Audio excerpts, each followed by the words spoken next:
Property విషయంలో confusion గా ఉన్నారా?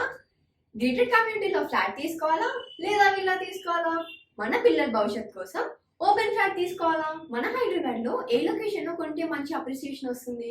మరి నమ్మకమైన ప్రాపర్టీ కొనాలంటే నమ్మకమైన గైడ్ కావాలి కదా. ప్రాపర్టీ అడ్వైజర్ కోసం సంప్రదించండి వరాహస్వామి ప్రాపర్టీ గూగులర్. కాంటాక్ట్ 7207218485.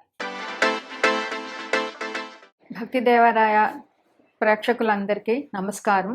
ప్రేక్షకులకి హనుమత్ జయంతి శుభాకాంక్షలు. కర్కాటక రాశి. కర్కాటకంలో పునర్వసు మొదటి పాదం, 4వ పాదం, పుష్యం 4 పాదాలు, ఆశ్లేష 4 పాదాలు ఉంటాయి. వీరికి గురువు 11వ స్థానంలో ఉన్నాడు. 11వ స్థానం అంటే మనం చేసే ఉద్యోగం నుంచి వచ్చే డబ్బు, మన పెద్ద అన్నగారు, అక్కగారు వాళ్ళు వస్తారు. స్నేహితులు కూడా 11వ స్థానాన్ని సూచిస్తారు.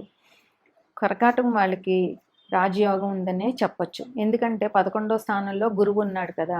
గురువే మనకి ఏ శుభకార్యం చేయడానికైనా ఆశీర్వదించేది గురువే. మనకి ధనం రావాలన్నా గురువే ఇస్తాడు. అందువల్ల 11వ స్థానం అంటే జీతం అని చెప్పాను కదా. అందువల్ల వాళ్ళకి మంచి జరిగే అవకాశాలు చాలా బాగున్నాయి. వీళ్ళకి 1వ తారీఖు నుంచి 15వ తారీఖు వరకు చాలా బాగుంటుంది. ఎందుకంటే రవి బుధ శుక్రులు అందరూ అక్కడే ఉంటారు. ఆ తర్వాత 16 నుంచి 30 వరకు కొద్దిగా చాలా స్వల్పంగా ఇబ్బందులు ఎదుర్కొనే అవకాశం ఉంది. కానీ ఆ ఇబ్బందుల్ని ధైర్యంతో, మనోధైర్యంతో ఎదుర్కోవాలని అనుకోవాలి. ఆత్మస్థైర్యం కోల్పోకుండా ప్రాబ్లం వచ్చినప్పుడు దాన్ని ఎలా ఎదుర్కోవాలని ఆలోచించితే మనకి సొల్యూషన్ దొరుకుతుంది. ఆదాయానికి మించి ఖర్చులు చేసే అవకాశం ఉన్నది. అంటే ఆదాయం వస్తుంది, దానికి మొత్తం ఖర్చు చేసుకుంటే మనకే నష్టం కదా. అందువల్ల ఆదాయం ఎంత వస్తుందో దానికి ఎంత ఖర్చు చేయాలో అంతవరకు ఆలోచించి ఖర్చులు మితంగా చేయడం చాలా అవసరం. ఆరోగ్య విషయంలో కూడా కొంచెం జాగ్రత్త పడవలసిన అవసరం ఉన్నది. కర్కాటక రాశి అంటే చంద్రుడు మన మనస్సు. అందువల్ల మనసుని ధైర్యంగా పెట్టుకోవాలి. మనసు చంచలం కదా, ఆ చంచలంగా వెళ్లకుండా మనోనిబ్బరంగా మన మనసుని మనమే కంట్రోల్లో పెట్టుకుంటే అప్పుడు మనం చెడు పని చేసే అవకాశం ఉండదు, ఆందోళన పడవలసిన అవసరం అంతకంటే ఉండదు. స్పెక్యులేషన్ వ్యాపారం కూడా అంత కలిసి వస్తుందని లేదు. స్పెక్యులేషన్లో మీరు కరెక్ట్గా ఏ ప్రోడక్ట్కి చేయాలనుకుంటున్నారో దాన్ని పూర్వపరాలు మార్కెట్లో బాగా ఎంక్వైరీ చేసి అది లాభదాయకం అవునో కాదో ఆలోచించి అప్పుడు ఆ వ్యాపారం మొదలుపెట్టడం చాలా మంచిది. కుటుంబ విషయంలో కూడా జాగ్రత్త చాలా అవసరం. పిల్లల వల్ల ఇబ్బంది కలగచ్చు, కుటుంబంలో ఉన్న మిగతా సభ్యుల వల్ల కూడా ఇబ్బంది కలిగే అవకాశాలు ఉన్నాయి. కనుక కుటుంబంలో అందరూ ఒక మాట మీద ఉండి పరస్పరం గౌరవించుకుంటూ ఉండాలి. ఒకవేళ సమస్య వచ్చినప్పుడు కుటుంబ సభ్యులు అందరూ కలిసి కూర్చుని మాట్లాడుకుని ఆ సమస్యని ఎలా సాల్వ్ చేయాలి అని ఆలోచించుకొని ఒక నిర్ణయం తీసుకోవాల్సిన అవసరం చాలా ఉంది.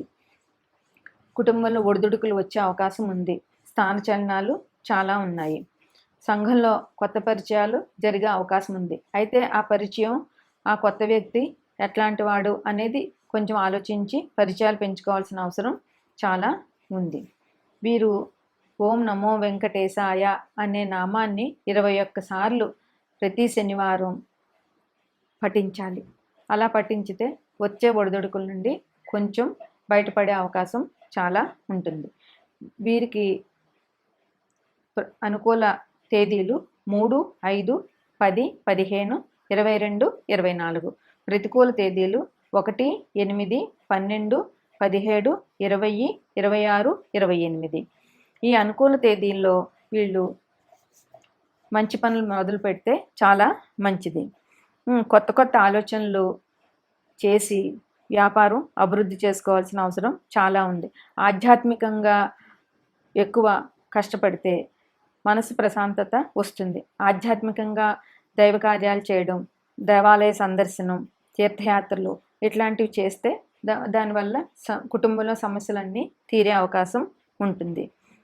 ఆహారం మితంగా చేయడం, ఆరోగ్యాన్ని ఇచ్చే ఆహారాన్ని తీసుకోవడం చాలా అవసరం. అప్పులు ఆదాయానికి మించిన ఖర్చులు అని చెప్పాను కదా. అందువల్ల అప్పులు అనేవి చేయకుండా ఉన్న ఆదాయంతో ఖర్చులు పెట్టుకుంటే అప్పులు వెళ్ళడం మానసిక ఆందోళన ఏమీ ఉండవు. వాతావరణంలో వచ్చే మార్పులకి అనుగుణంగా మనని మనం మలుచుకోవాల్సిన అవసరం చాలా ఉంది. Hi, my name is Gautam and I actually stay in Malkajgiri itself. Like, I had this back pain. It's been 1.5 years. I have tried many treatments like chiropathy, oil massage, physiotherapy especially, but it didn't work out as much like what I expected. I strongly suggest homeopathy because నేను personally allopathy చాలా suffer అయినా. And I definitely do not recommend allopathy. You people can carry on with the homeopathy. Area Malkajgiri and doctor name is like Nageswara Rao and the clinic name is Neocare Homeopathy. మిథునంలో మృగశిర 2 పాదాలు, ఆరుద్ర 4 పాదాలు, పునర్వసు 3 పాదాలు ఉంటాయి. మిథున రాశి వారికి ఈ నెల కొద్దిగా అనుకూలం కాదనే చెప్పాలి.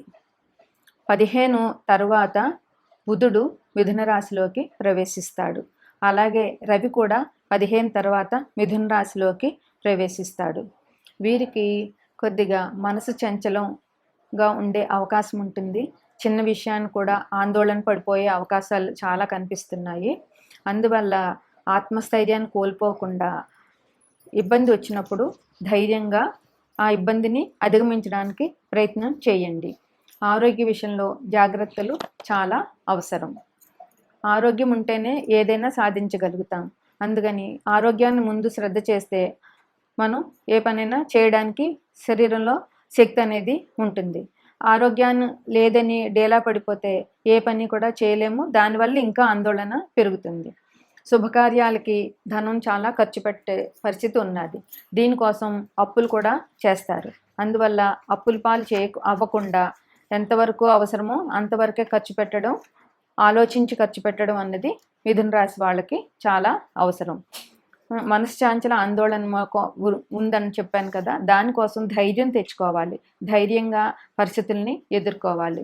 కుటుంబంలో కూడా ఇబ్బందులు ఉండే అవకాశం ఉన్నది. పరస్పర సహకారం లోపించవచ్చు.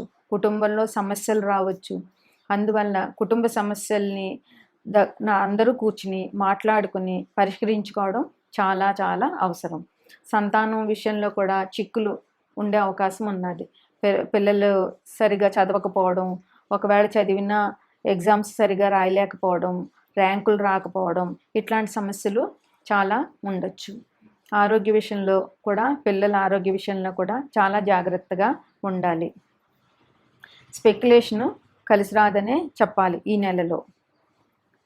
వ్యాపారంలో నూతన వరవడి అంటే మార్కెట్లో ఏ కొత్త పద్ధతులు ఉన్నాయి, ఏ పద్ధతిలో వెళ్తే వ్యాపారం బాగా జరుగుతుంది అనేది ఆలోచించి మార్కెట్ని పరిశీలించి మీకు ఏది చేయగలిగే శక్తి ఉందో దాన్ని ఆ కొత్త పద్ధతిని మీ వ్యాపారంలో పెట్టి మీరు వ్యాపారం అభివృద్ధి చేసుకోవాల్సిన అవసరం చాలా ఉంది.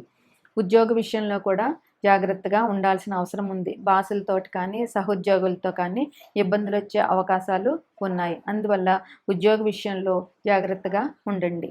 వాతావరణంలో మార్పులు జరుగుతున్నాయి కదా, ఎండలు ముదురు ఇప్పుడు ఇంకా కొన్ని రోజులు ఎండలు ఎక్కువగానే ఉంటాయి. ఆ తర్వాత వర్షాలు వస్తే ఈ ఎండలకి ఆ వర్షాలకి అనారోగ్య సూచనలు ప్రతి ఒక్కరికి జరిగే అవకాశాలు ఉంటాయి. అందువల్ల ఆరోగ్య విషయంలో ముందే జాగ్రత్త పడవలసిన అవసరం ఉంది. సంఘంలో మంచి పరిచయాలు పెంచుకుని తద్వారా మానసికంగా ధైర్యంగా ఉండొచ్చు. ఆధ్యాత్మికంగా ఎక్కువగా గడిపారంటే ఈ ఆందోళన చాలా వరకు తగ్గుతుంది. ఆహార విషయంలో కూడా చాలా జాగ్రత్తగా ఉండాలి. ఆరోగ్యాన్ని చేటు చేసే ఏవి కూడా తీసుకోకుండా ఆరోగ్యం కాపాడుకోవాలి.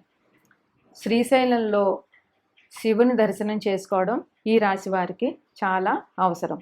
సోమవారం దగ్గరలో ఉన్న శివాలయానికి వెళ్ళి రుద్రాభిషేకం చేయించితే అన్ని సమస్యలు తీరిపోతాయి. వీళ్ళకి అనుకూలమైన తేదీలు 1, 3, 8, 12, 20, 22, 29. ఈ అనుకూలమైన తేదీల్లో కొత్త పనులు మొదలు పెట్టడం లేదా రుద్రాభిషేకాలు చేయించడం, దైవ కార్యాలు చేయడం ఇట్లాంటివి చేస్తే మనకి దైవ సహకారం కూడా ఉంటుంది. ప్రతికూల తేదీలు 5, 10, 15, 17, 24, 26. ఈ ప్రతికూల తేదీల్లో కొత్త పనులు కానీ కొత్త వ్యాపారాలు కానీ మొదలు పెట్టకుండా ఉండడం చాలా మంచిది.